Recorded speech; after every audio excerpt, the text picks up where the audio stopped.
Hello everyone. So I am trying my hand at doing video recording again for YouTube. We'll see how this one goes. Hopefully it works right. So anyway, I want to talk to you guys about Fragged Empire 2nd edition. So as most of you are aware, I've been working on Fragged Empire 2nd ed for a while. You might call it my lockdown project for 2020. That is us, of course, but I'm still working on it, so I don't know if I can say that anymore. So first I'll talk about the production schedule, because this will be the number one question: when is it coming out? So the hope was to do a Kickstarter at the end of this year or the start of next year. I'm slow cooking the process. And the reason why I'm slow cooking the process is that I basically want to make it the best I can. And that means there's a few particular artists I want to use as much as possible. And they're very busy with other stuff. So hopefully though, but by doing it a little bit slower, it means more of the artwork is going to be from those key artists who you love.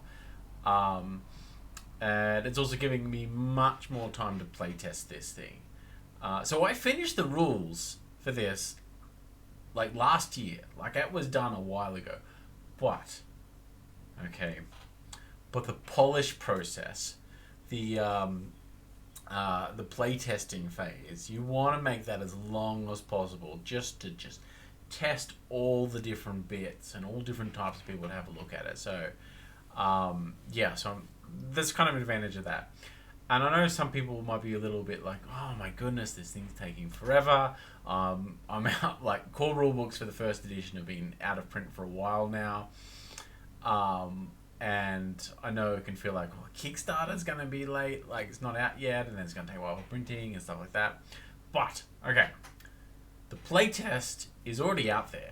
If you want to join in, jump on the Discord, and you can play Fragged Empire 2nd edition, like, now, okay? I know it's not the finished version, but it is so damn close to finish. Like, if you want to enjoy it, go in there, play it with your friends, have some fun with it, and if you can, please give me feedback, and that will help a lot. The second thing is that the plan is to basically finish producing these books that I'm working on by the time the Kickstarter launches. The ideal goal is my book's done, do the Kickstarter, and if we go really well, I might do a couple of extra splash books or something like that, and then out they go. Hopefully it all just goes super smooth.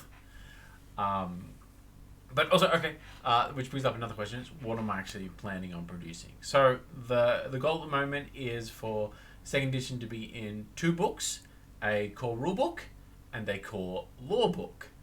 The current page count of those is 204 pages each. It's been steadily creeping up as I've been working on it. I think I started at 164, and then every time I got to that page, I'm like, oh, there's more content I want to put in, and so I keep kind of expanding it out. That's particularly with the core lore book, that's been happening a bit. So these things are going to be so just chunky with information. They're going to be gorgeous to look at. They're going to be really good. And to go with those 2 books, I have 2 soft cover books planned. So I'm doing an adventure, a nice introduction adventure, a new one to replace the Ghost Ship Carthage. And I haven't started work on it yet, but I want to do a supplement for people who are new to Fragged. Now, I know not quite in the classic quick start rule sort of vein, but more to something to hold people's hands going into it. So introducing them to make characters. So for example, I'm going to put together some fake classes for Fragged, like a Vanguard. I'll give them some cool names and stuff like that, and say, take these traits, get these items at these levels, sort of step by step holding hands going through. And then for the GM, say, okay, on your first session, do this, and just have like a little plot idea and reference the bad guys here, and then kind of a walkthrough how to use them. So that type of thing. That's what I've vaguely got in mind. It'll probably change and refine as I work on it. So I think those 4 books, I think that will give a really complete experience. And of course, if the Kickstarter goes nuts, if I finally figure out the secret sauce to doing indie role-playing games that aren't D&D, and we get hundreds of thousands of dollars, then I've got some other book ideas, and yeah, but anyway, don't want to get caught up on that. So next, why am I updating things? Like, why do a second edition? I've been pretty happy with the first edition stuff. I think the real plain answer is that I feel like I've gotten substantially better as a designer, as a world builder, a producer, a creator, art director, in all ways, with each of my books. So Fragged Empire was my first one, and then Fragged Seas came after that, and I feel like it's just gotten better with each one. And my latest ones, I think, are the best books, like Fragged Kingdom and Fragged Eternum.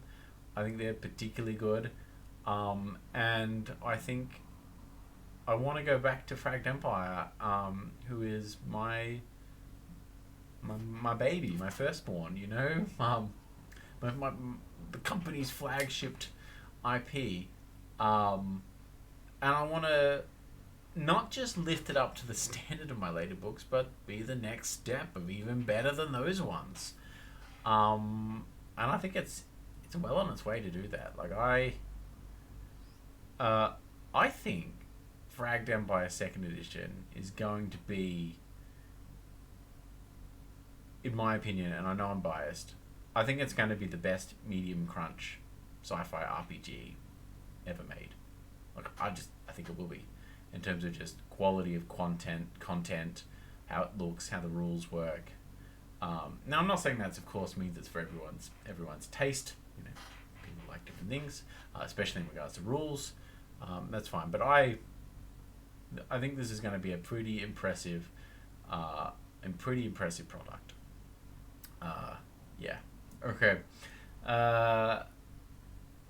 Okay.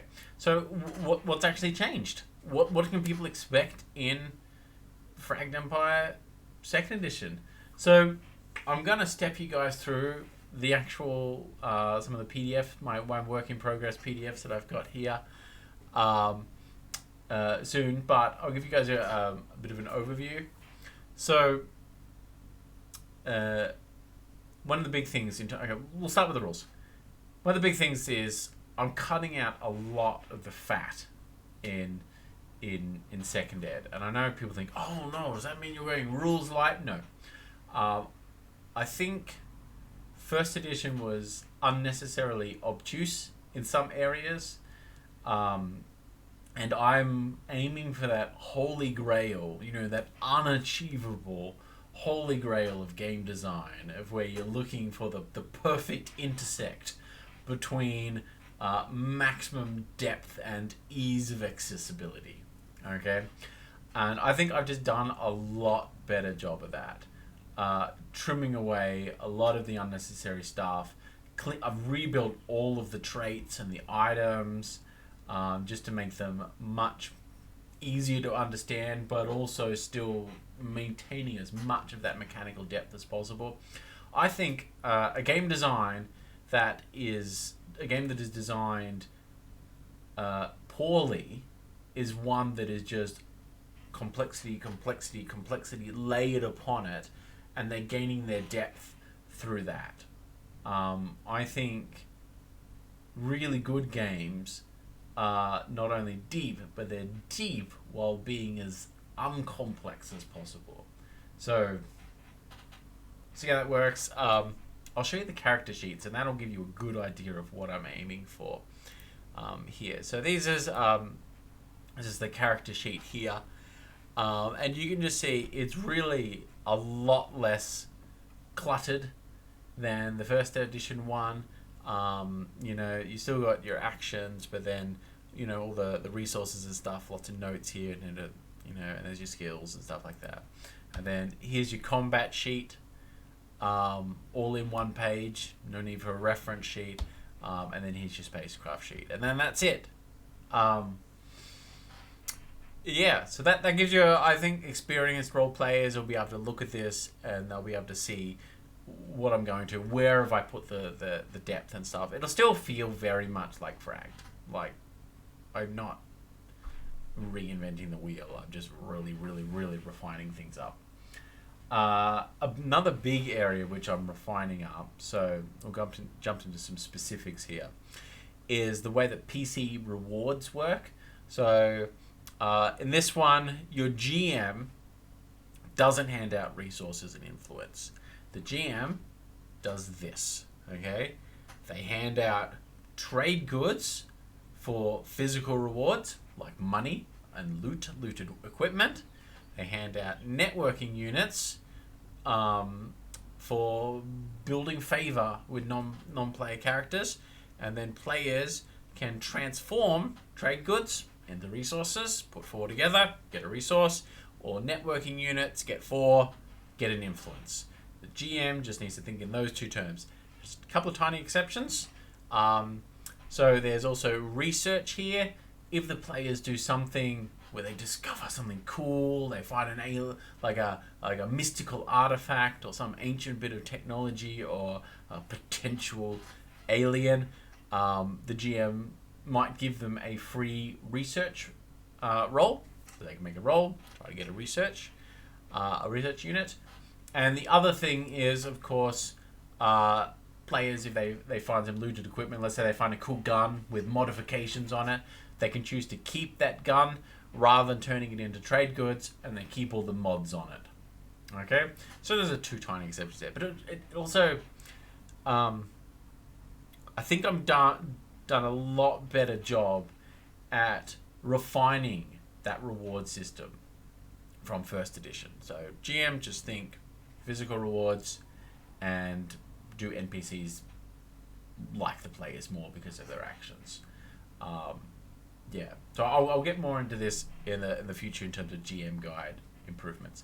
The other thing that I've done, which is probably a significant change, is there is now a new munitions system. So ammo and clips are gone for weapons, and munitions works much like momentum in Fragged Seas, Kingdom, Eternum, etc. Except it's munitions, it's more sci-fi. And at its crux is, its simple term is, each guns have 3 munitions. They start off with 3, and players can spend the munition to roll an additional dice, which represents more bullets. So they're doing a higher rate of fire attack. And then they can reload, which takes 2 actions, and the gun goes back up to 3 munitions. Guns can't fire when they're at 0 munitions. Yeah, so it kind of creates those little bumps in combat, little peaks and troughs in terms of your turns. You can risk it all by like holding down the fire button, and yeah. So anyway, that's another thing there. Of course, you might see here I've also cleaned up the actions, so there's now just 6 actions. Okay. Yeah. Cool. Okay. The other probably big thing in regards to rules that I've changed.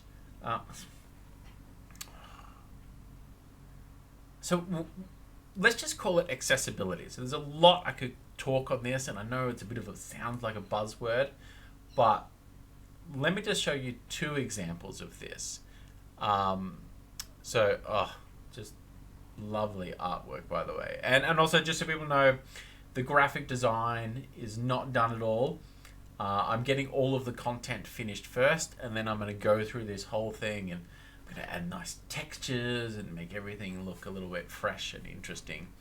Okay, anyway, so back to accessibility. So there's 2 key areas where I feel like I've improved drastically in regards to making just Fragged easier for people. So one is, I've got these things called Playstyle Icons, and what these are is they've identified some examples of how players like to enjoy, or GMs like to play their games. You got rules light, so ideal choice for GMs and players who prefer fewer game mechanics.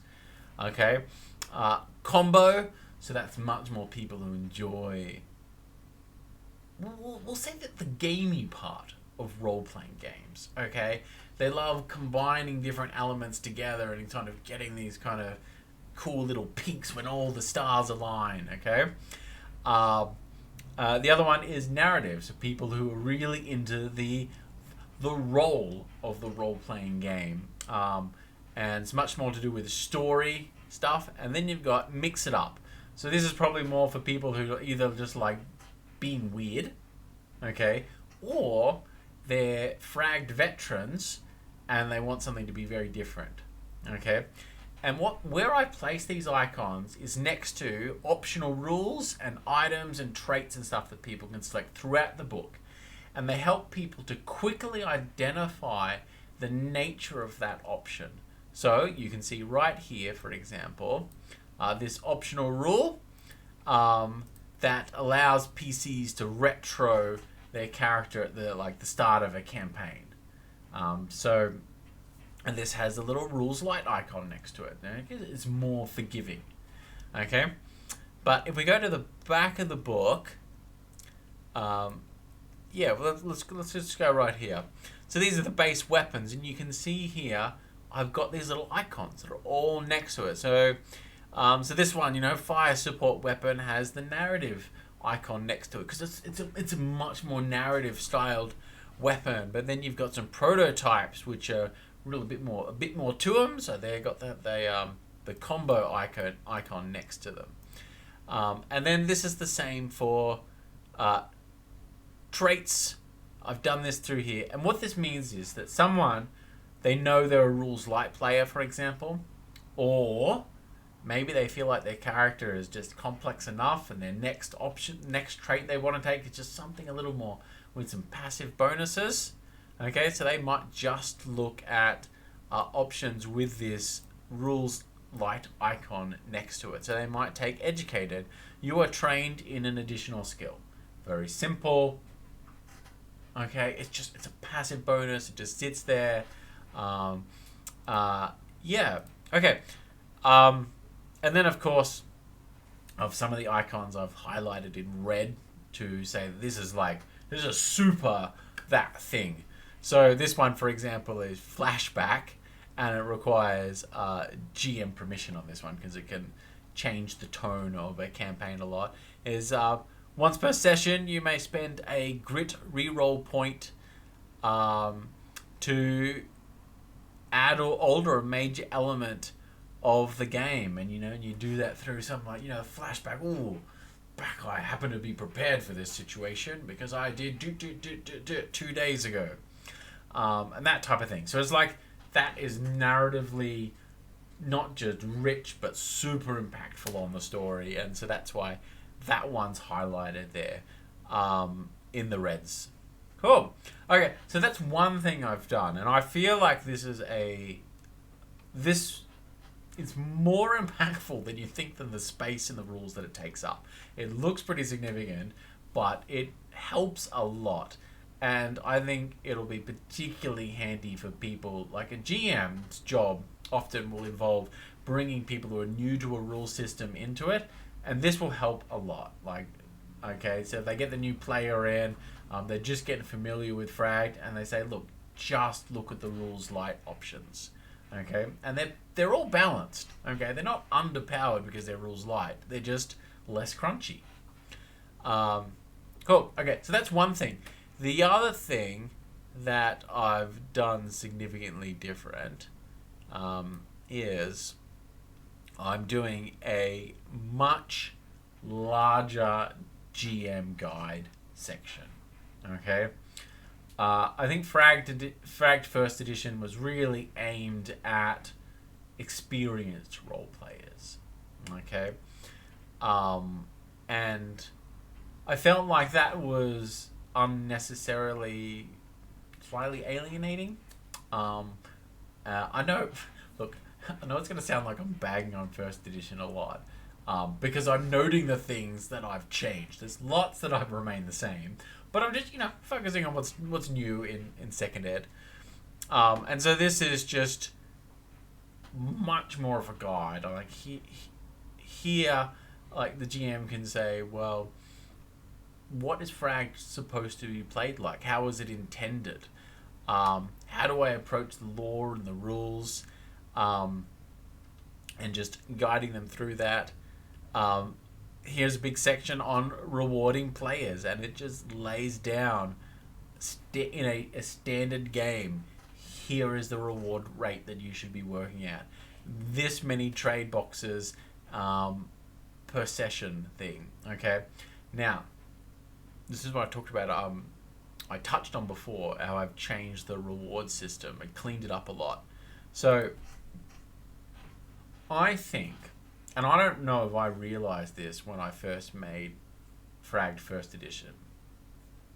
I think I had an idea of it, but I did not realize how powerful the flexible reward system of Fragged is. It is amazingly customizable in terms of altering the tone of a campaign and the feel of the game that you can play. Like this engine, you can play standard rules. Go for it. You have a fun game.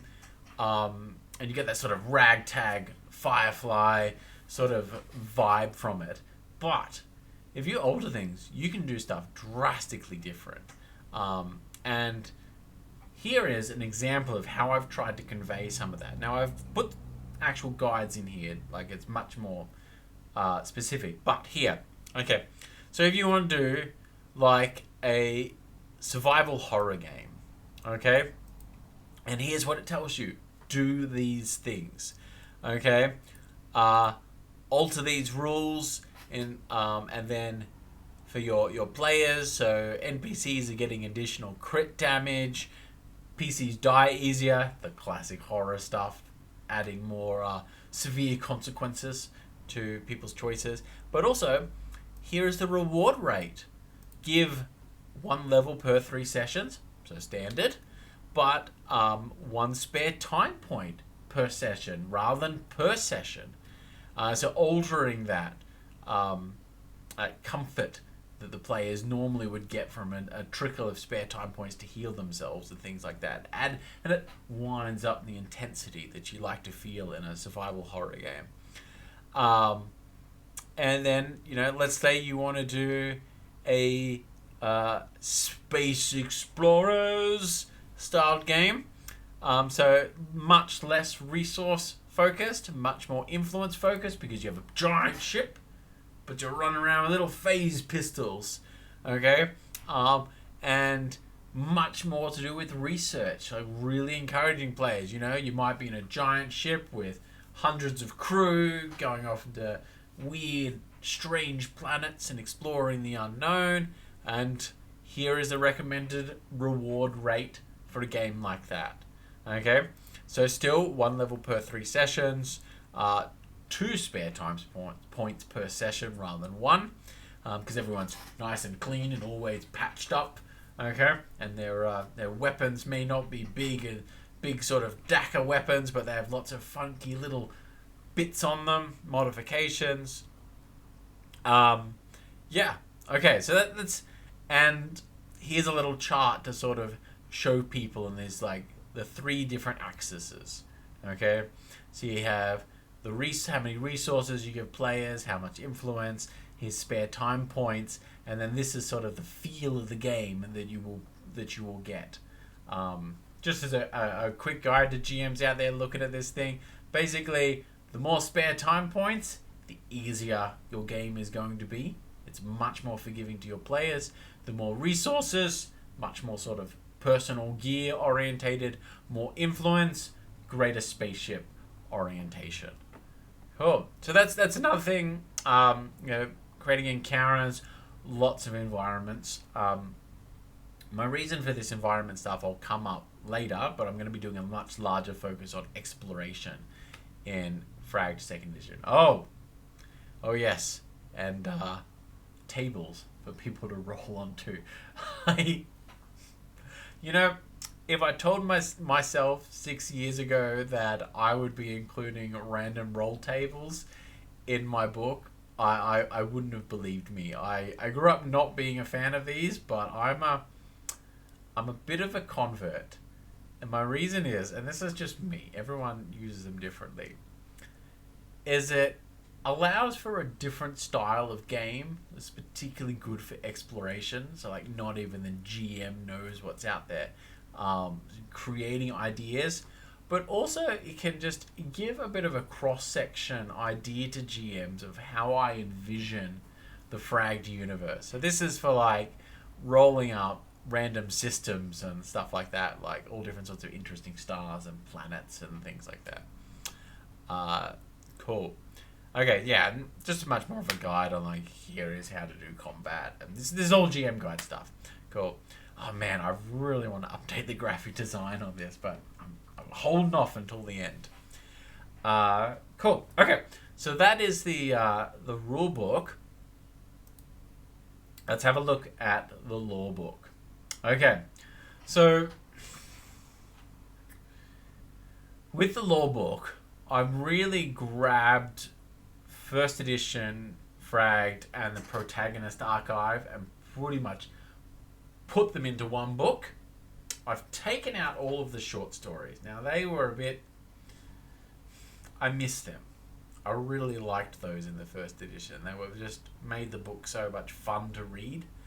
But the reason I've taken them out, so I've still got an intro short story, which I know people are going to really like. It just allows me to put a lot more world building in. And I think that's one of my guiding principles for this second edition, is really trying to fit in as much as possible. Because I really want to just give people a lot of value, not just for money, but in terms of just time it takes to them to absorb things. And yeah, okay. And my lore focus is really on two things: culture and exploration. Culture, I think, has always been the best draw card for Fragged. I think it's been one of the most interesting aspects of it. All the different species, and I'm really diving into subcultures, which I'll show you soon, and just how nature versus nurture and the cultural tensions all played together to form the different groups, and how they relate to each other, and how they relate to the members within their own factions and stuff like that. I always found that it's very interesting. So I've doubled down on that because I think it was one of the best bits. The second thing is, I felt like I failed to really sell the exploration side in Fragged First Edition as much as I wanted to. I just left too much blank canvases for GMs to fill in. So I've really amplified exploration in Fragged Second Edition, not just to do with the lore, but I've also altered it a lot to make it much more accessible from a mechanics point of view. So spaceships can just fly out to distant stars a lot easier. Yeah. So I think one of the best ways to convey this is, oh yeah, we'll get to these soon. I'll go back to these, so don't worry. Okay. So we as role players, we love a good map. We really love a good map.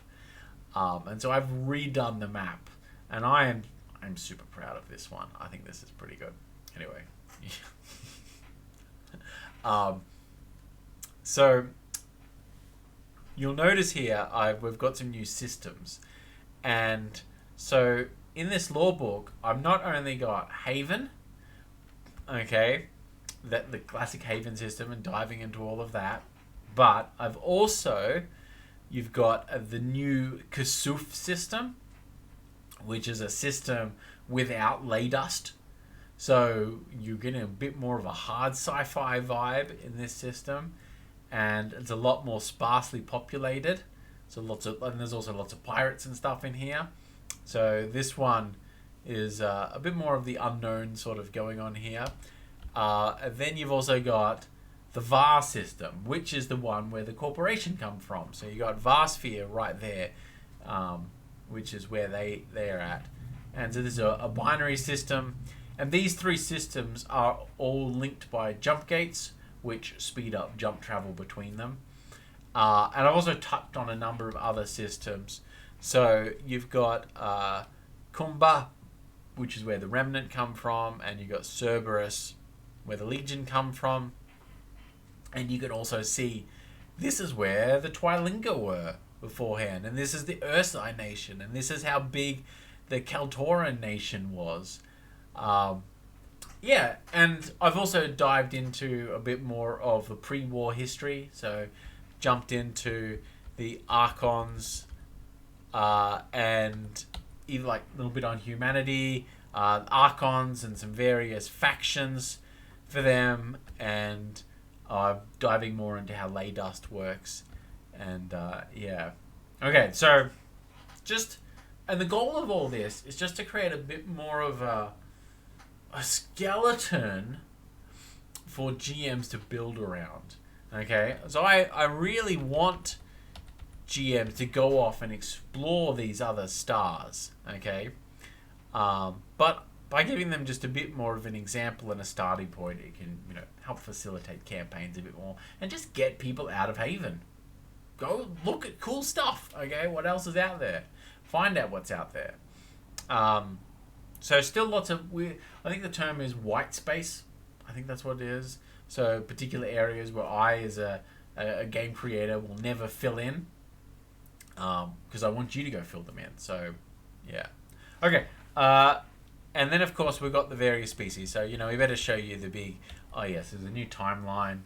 I'm still working on this one. Yeah. Okay. So of course you've got all the 8 playable species. There's a couple of other tiny minor options, like people can play Toladdle if they want, things like that, but I'm focusing on the 8. Okay, so of course you got the Corp, Kaltorans getting returned, the Legion. I really like that artwork, and the Nephilim. I've given the Nephilim a new logo. I thought their other one just looked too intimidating and didn't gel with their PR goals of trying to get the other species to not view them as monsters, so maybe not have a giant skull as your logo. Yeah, so this is particularly the emblem for the Eden Brood. Okay, then we got Paltor, which you've seen some of this artwork before. Yeah, and the Twyfar is out. Cool. Okay, so I'm gonna skip forward, and you can see here.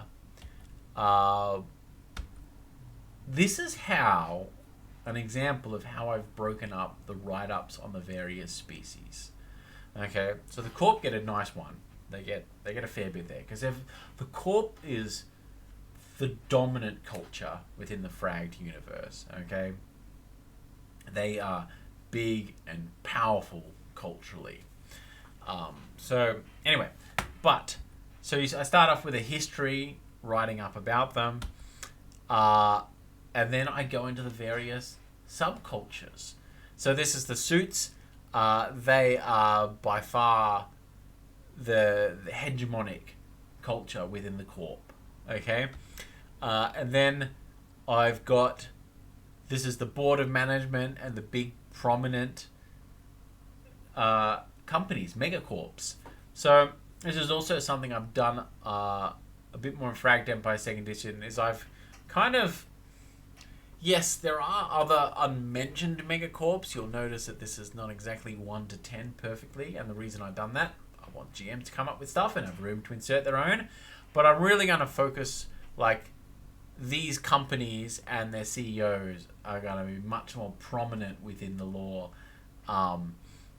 And yeah, okay. So anyway, diving forward, then we've got examples of other species, of how they view the Corp. And then we've got here's some examples, Stims. And then here's a second subculture. These are the socialites. the live streamers, and all that sort of stuff. Okay, so they're an interesting group. Then you have the Neon Hunters. So these are much more the libertarian capitalists, if you might say. They're concerned about the corp becoming a victim of their own success. Okay, so it gives much more of a chance to be a punky cyberpunk sort of member of the corp. Then you got the flesh robots. These are the working force players. Also, there is rules with GM permission to play a sentient flesh. Then you have, this is the new one, the Guardians.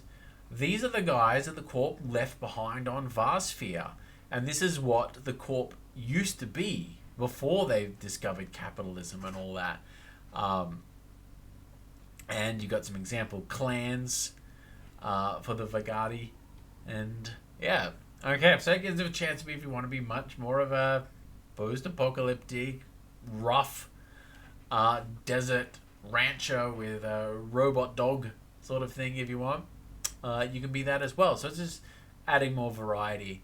Then, of course, you've got the Kaltorans. I'm just going to skim through these, but you get the idea. You've got the Rascals. This is the classic friendly Han Solo sort of group. And you got some example families. The Watchers, which are a lot of these are the older Kaltorans. Pioneers, the Settlers. Vagabonds. This is the other side of the coin to the Rascals. These are the Kaltorans who are trying to dampen the bad thoughts and memories in their head by indulgence and excess. Okay. Then you got Dark Tribes. Okay, we all know these guys, the blind ones, which the Kaltorans come from. And yeah, anyway, and you can see I'm doing this for all the species. They're all getting all these various subcultures. Oh, I had fun doing these Legion insignias. So yeah, anyway, so you can see a giant big focus on all the different the cultures, and that's a huge portion of the book. And then we get to locales. So these are just talking about regions, but then we start jumping into all of the planets. Okay, you got the classic Meshpasha one, and then you've got the new ones for the Kasuf system, diving into yeah, living jump gate. That's what yeah. I might talk about that later.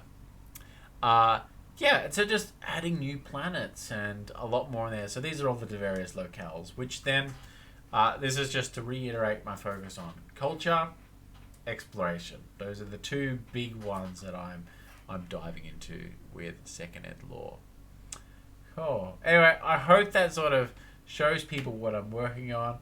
I've still got a lot to do, so I'm still doing a lot of writing, just polishing out the various cultures, wanting to get them just right. The artwork's slowly getting there, bit by bit. And then, of course, once the art's done and the writing's done, I still got to edit all this. A lot of that just requires reading, rereading, not just checking for grammar and the flow of paragraphs and sentences, but also just to interlock the lore as much as possible, because I want people to read this and really have this and look at the artwork, and they get a picture painted in their mind, which gets people excited for games that could be done within this setting, but also making connections. They're like, that's the CEO of such and such, and this happens there, and this person hates this person because of this, and get a sort of a little bit of an idea of the connectivity. Yeah, and then of course I got to do all the graphic design, make all these look nice, extra nice. I'll see if I can find an idea of what the graphic design might look like, just to show people. So this is not an example of what it will look like, but just this was me having a play, of a potential. But yeah, anyway, so I'm working all that out. Fragged second edition it's coming along nicely.